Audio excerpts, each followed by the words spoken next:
Hello, this is Grant Hughes of Grant Hughes Investigates on YouTube. Please hit that like button, share, and subscribe. Today's video is continuing the analysis of the recently released interview with Jennifer Soto by the Kissimmee Police Department about 2 months after the homicide of Madeline Soto perpetrated by the whack job Stephan Sterns.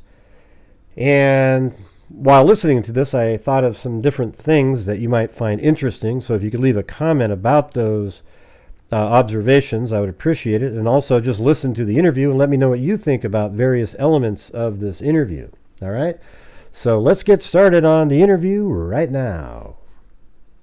Good morning. We are at the State Attorney's Office in Kissimmee. It's 8:57 a.m. It is April 18th, 2024. I am William J. I am the Division Chief for the Homicide Unit. With me is Danielle Pinnell, also from the Homicide Unit in Kissimmee.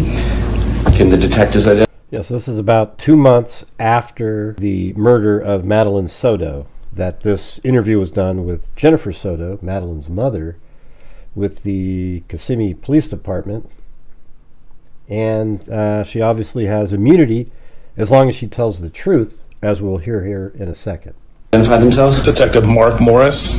Detective Kyle Smallwood. And with us is Jennifer Soto. With your attorney, Matthew Bark. All right. We went over some things before we went on the record and told you the opportunity to ask any questions that you needed to ask. If you need a break to consult with your attorney, that is absolutely fine. We'll all step out of the room, turn off our recorders, and let you exercise your constitutional right to have counsel. There's no problem with that. There's water fountains here. There's restrooms. I don't know if you're a smoker or not, but if you get desperate, we can make an outside break time, but we are kind of under time constraints. With that all said, would you raise your right hand, please? Do you swear or affirm to tell the truth, the whole truth, and nothing but the truth? Yes. Okay, thank you. All right, this is an investigative subpoena, so you've been compelled to be here. And in our country, under the 5th Amendment and the 14th Amendment as applied to you under the Florida Constitution as well, you cannot be forced to incriminate yourself. So anything you say today can't and won't be used against you unless you just don't tell us the truth. And I've already explained to your attorney, Mr. Bark, whether or not you've made any inconsistent statements in the past, that is dirt under the bridge, and either a misdemeanor was committed or it wasn't, but we're not going to be using that as a basis of some sort of perjury by false statements, because those other charges wouldn't be perjury anyways. So a lot of people always focus in on some of her comments about, like what Madeline was wearing that morning. They also focus in on that she says we all the time, but every single time that she said we in the past, she always came back and said, well, he's the one that dropped her off. So the we is just sort of like the family unit dropped off Madeline, okay? If she was really intending to lie, she wouldn't correct herself every single time, would she? So the most important thing today is to tell the truth.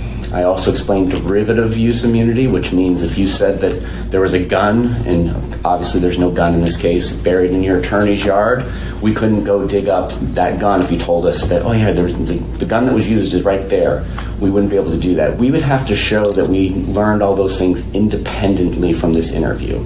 Yeah, and see, that would make any person that was actually guilty nervous anyways. Because if you told them, oh yeah, a gun was used, and here's where it was, then they would just go try to find corroboration to be able to show where that gun was. They wouldn't naturally have done that, though.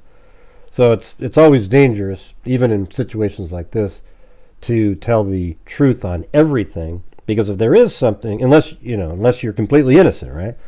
If you have something that is damning, it'd be hard to say it. You would just say, I don't recall, because if you do say it, they'll just find another roundabout way to get to that piece of information. Okay. Do you have any questions? All right, so let's get started. Before you start, let me just make sure we're clear on the record. Off the record, we had discussed our position on the concerns we have. Ms. Soto was interrogated by law enforcement previously. She was under a tremendous amount of duress and stress, being that her child was missing and then she was informed was found deceased. There's been media hysteria about this. There's been people asking for her to be prosecuted, tarred, feathered, executed. And so with that said, we have the concern that you brought up about if there's something said inconsistent today not being used against her for filing a false police report. Right, so for example, if she said something that was false then, and we have no idea that it was false now before this interview, but she comes in and admits that it was false today, we can't use these statements or that admission that it was false against her, just like we couldn't use anything else against her from this interview. Okay.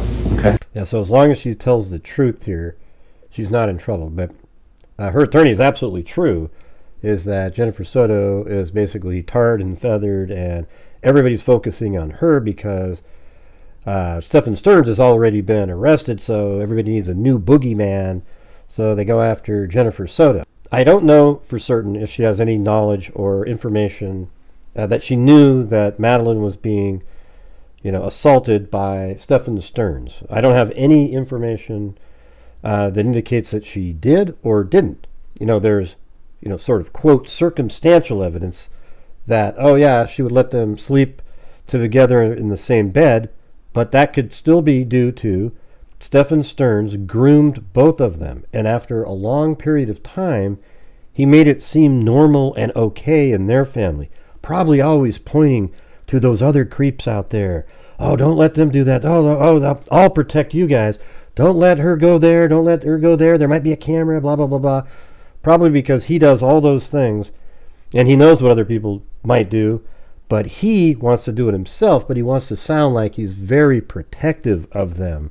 So it seemed like he was just this good father-type figure for Madeline to Jennifer. Yeah, I think he groomed both of them at this point. Now, if some information comes out that points to her directly knowing that text message that was in the last video was pretty interesting, the one that talked about how Madeline doesn't sleep in this room anymore, and she's a little nervous about something happening. I don't remember the exact phrase at this point, but if we get to see what Stephan Sterns wrote to her for her to respond that way, and it has something to do with that, that would be the smoking gun that I would need for me to go, okay, she knew what the hell was going on.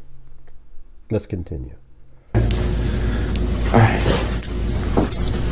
My understanding is that on February 25th of this year, you were working at the hotel on Disney property out at Coronado Springs. Yes. You have to answer out loud and loud enough to get caught on the record. I know you're upset. I know. Yes. All right. And did you get off at 10 p.m.? Yes. All right. Did you go directly home? Yes. About how long does it take you to get home? About 25 to 30 minutes. And right here is the route. She leaves at 10:07. She's driving like this, and the blue line is hers. These are all the plotting that I've done in this case. It's crazy how much stuff they have put out there. And it looks like she makes it into this area by 10:20, and then after that she likely is home by 10:22. It looks like right there is a pin. So let's say she makes it home by 10:22 to her apartment. Now let's see what they say in the interview. And when you get home, who is downstairs, if anybody? Do you have I guess I don't really say, but she does leave work around 10 and then gets home around 10:20. And as we remember, Stephan Sterns got to the apartment at, I think it was like 8:40 in the p.m. at night. And it's interesting because he was over here in a different area driving, and I think he was coming down over here in this area. At 8:32, he's right there, and he's driving around, and then he makes it home, but he sort of waits for a while. It's pretty interesting. But he makes it home by 8:43, I believe.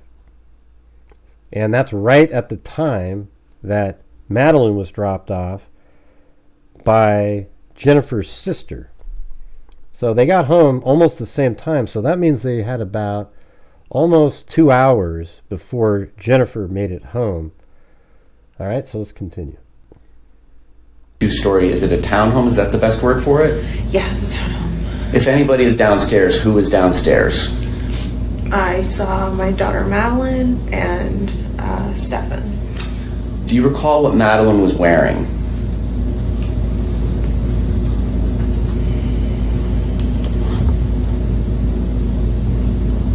No.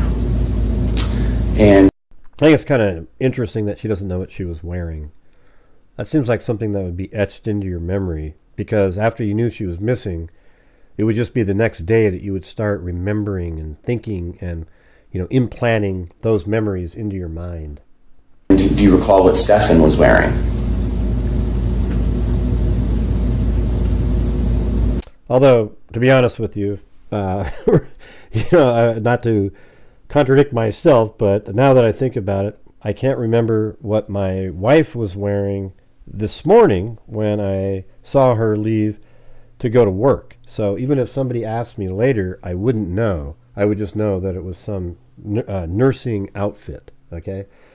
So I guess you could look at it like that. Unless you were specifically involved in what they were wearing or, you know, dressed in, or, you know, something like that, you might not know what they were wearing, because she'd been home for 2 hours. Apparently she already took in her shower, etc., so she'd probably be in her pajamas at this point. I can't tell you, no. Okay. When you get home from work, do you need to kind of eat a late dinner before you get settled in for bed? Yes. And do you eat there at your home? Yes. What do you eat? I think I had a pub sub waiting for me in the house, a sandwich. Okay. Did anybody join you in sitting down and eating? No, I ate in my bedroom. Okay. Did it look like anybody else had recently cooked food or eaten any food there that night?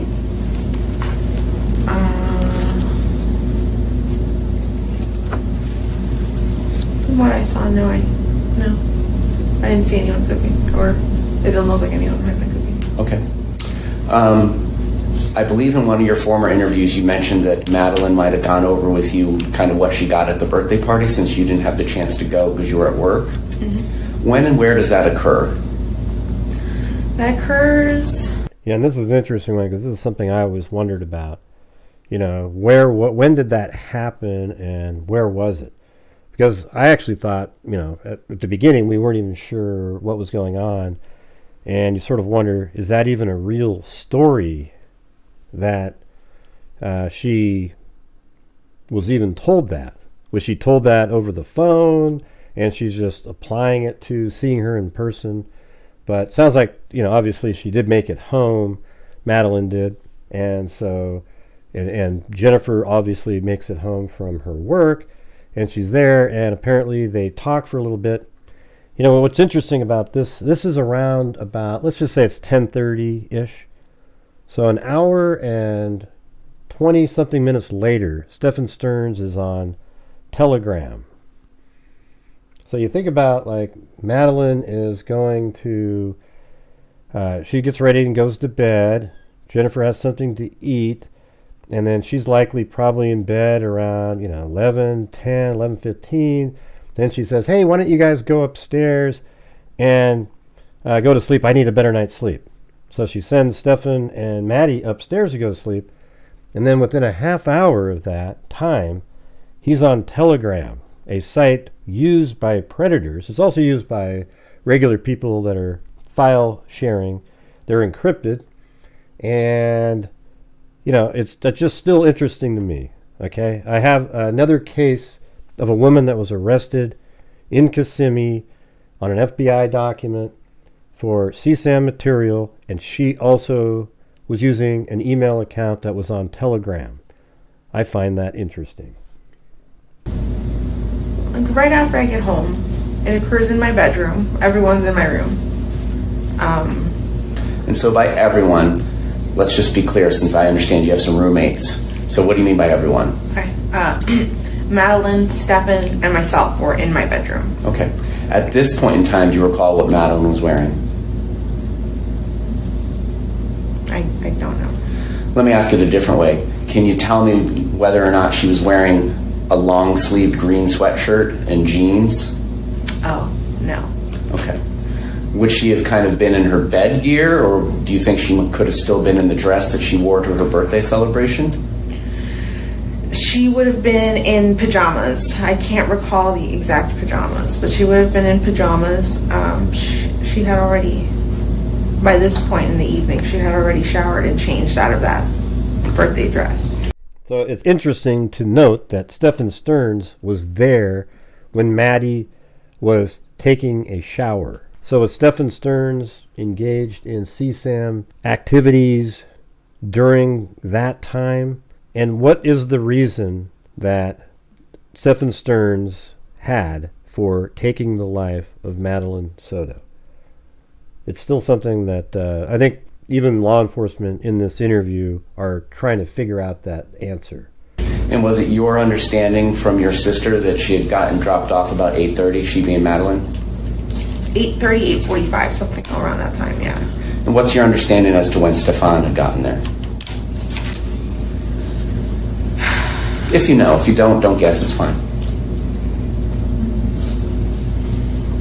Actually, while he's saying that, this is important. So there's things that you might think should be a certain way, because that's just the way things go. But don't just guess based on past history that it's the same as what happened on that particular day. If you don't know, you don't know. Then, yeah, I'm not sure exactly what time he got there. Okay. You were at work, so I just didn't know if, like, sometimes families check in, hey, I made it, by text or by phone call or anything like that. Do you not remember any of that? I don't remember. Okay. How long were the three? This pink pin here is Jennifer's sister's time. So she got home about between 8:30 and 8:36, and Stephan Sterns got home around 8:43. All right, so she got home maybe 12 minutes before Stephan Sterns did. What's interesting about that is I remember there was a time calculation where she's right here at 8:10. She should have got home way earlier than that. But they must have stopped somewhere. But I think she communicated with Stephan Sterns, because here he is at 8:32, and it takes him 11 minutes to get to the house, and it doesn't take that long to get there at all. Okay, so I wonder if Madeline texted him and said, hey, we're running a little late, because he likely didn't want to be at home before the sister got there, because she would know that he was there. So I think he wanted to make sure that he arrived home after Jennifer's sister dropped off Madeline. Three of you in your bedroom. I'm going to say for about 30 minutes. Okay. And did Madeline tell you about the party? She was really happy. Did she tell you what food they? So I guess maybe they were in her bedroom and she was eating that sandwich that she got. So let's say she got home at 10:30, so it'd be about a half hour, it'd make it 11, 11:10, let's say. They had there at the party? Yeah, they had her favorites. What are her favorites? Puerto Rican food. So arroz con gandules. All right, so you're going to have to translate to English. I know frijoles and arroz and a couple other things, but help me out. If I recall correctly, she had requested rice. It's a type of rice and beans. Mm-hmm. It's rice with pigeon peas. Okay. And pernil, which is, I'm not sure how to. It's a pork, but I'm not sure how they cook it. Okay. So it's cooked pork. They're obviously going to compare this with the autopsy report and, the content of her stomach, and they could probably figure out the time of death based on the digestion of the food in her stomach. That's typically what she requests for her parties. That's like her favorite meal. Okay. And what kind of gifts did she get? She got a lot of money. Okay. That's what she ended up showing me. I think she had a few trinkets, but most of it was just a big wad of money that she was so excited for. It's weird too, because other reports show that she wasn't happy with the amount of money that she got. It's hard to really know what the accurate story is on something like that. But either way, that's not really important to the story. All right. Is there any particular reason Stephan couldn't make it up to the party? Because it's my understanding he didn't exactly work or anything. He wouldn't have been invited. The party was held at my mom's house, and my mom and him have never had a great relationship. She's never liked him. So he wouldn't have been invited to the party at all. It just would have been my whole family, and then me. If I hadn't worked, I would have been there. Okay. Now, during this 30 minutes that the three of you are in your bedroom, is Madeline engaging in any of her kind of nighttime routine, or, you know, getting ready for bed? What else is going on, if anything?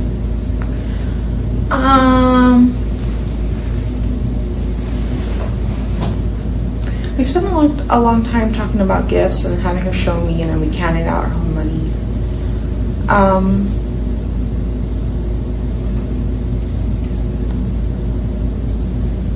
I can't remember if she had finished with all of her bedtime routine. Okay. Does she brush her teeth at night? In the shower. In the shower? Okay. Uh-huh. And that occurred before you got home? Yeah. And my understanding with her nighttime medication is that's something that you would like to make sure she had bedtime or so? Something like that, yeah. So were you present for that occurring, or did that occur after you got home? That did not occur on my call. I believe I had instructed Maddie when she got home to go ahead and take them herself. Okay. And is that something that she's allowed to do? From time to time, yeah. When you say they, is there, what my understanding was there was some hydroxyzine. Is there anything else she takes at night? Just hydroxyzine. All right. And the Miralax is when? Miralax is...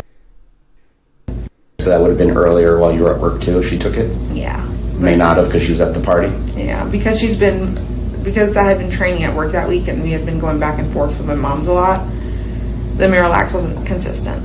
Okay.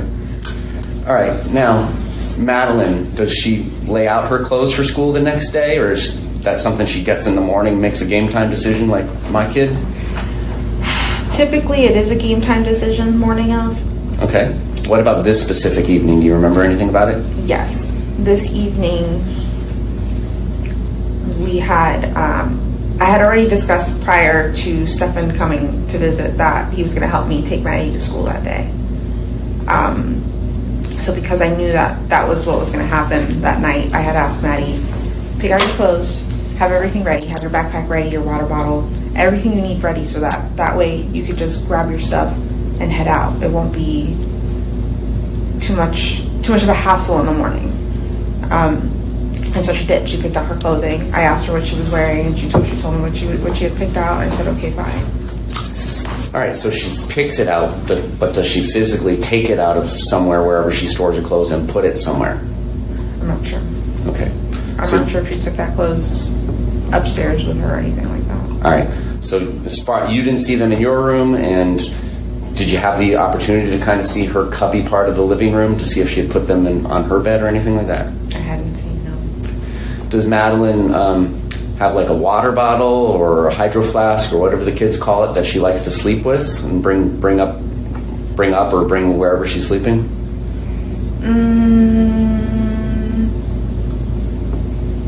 Typically not. That stays downstairs in her backpack, and then she'll clean it in the morning and then fill it back up and just leave it in her backpack. That typically stays in the backpack. Okay. I wonder why I didn't ask right there, well, what were the clothing that she picked out? What did she tell you she picked out? Favorite stuffed animal or stuffed animals? Anything that always goes with her wherever she's sleeping? She does have a few stuffies and blankies.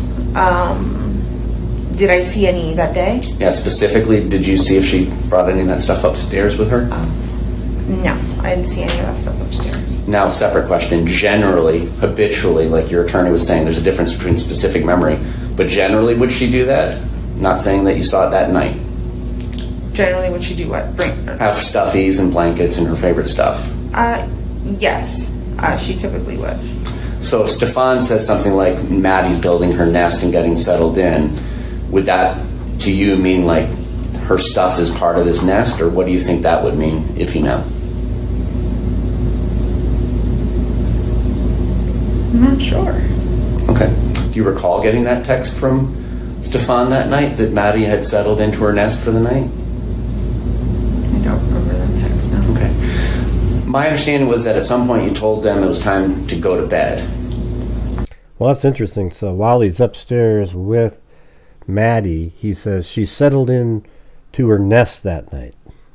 So maybe up in the room, you know, he makes it sound like she's just so comfortable and great, and Jennifer's downstairs getting some sleep, you know, trying to make it seem, you know, probably trying to get it so she doesn't go upstairs because she's already in her nest and, hey, everybody's going to sleep at this point. And I don't know. I wonder what time that message was sent. Was it really late? Is it possible she wasn't even alive at that point when he sent that text message? Was it after him being on Telegram, for example? Yeah. Do you recall about what time that was? Around 11 o'clock. So that's consistent with getting home at 10:30, having this half-hour discussion and eating your pub sub? Is that a yes? Yes. All right. Do they comply with your wishes to go upstairs when you say that at about 11 o'clock? Yes, they do. Okay. Is there any further communication between either you and Madeline or you and Stephan about, all right, kids, it's time to go to bed, anything like that? Or was that the last you had heard from either one of them that night?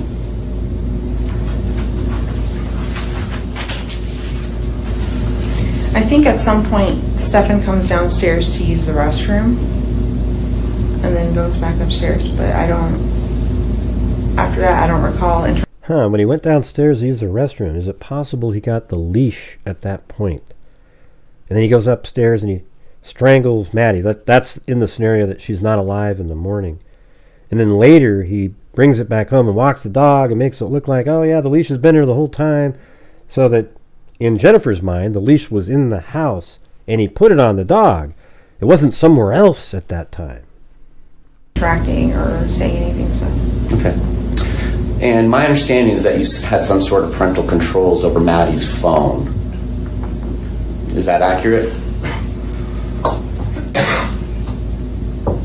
I'm not sure by parental controls exactly. I didn't have any limits or anything on the phone set up. Well, like, for instance, if she wanted to install Game Pigeon, does that have to go through you? Yeah. So any permissions for any apps she would have to ask me for. All right, and does that ring a bell as to occurring that Sunday? Game Pigeon? I don't remember. Okay. Yeah, so she doesn't remember that either, so I wonder if that's one that Stephan Sterns put on her phone. All right, everybody, thank you all very much for watching. Leave comments in the comments section and let me know what you think. And I would appreciate it if you'd hit that like button for me and subscribe to my channel if you haven't already done so. Sorry for my voice, I'm still under the weather. Thank you all very much for watching, and as I always say, until next time, be safe out there.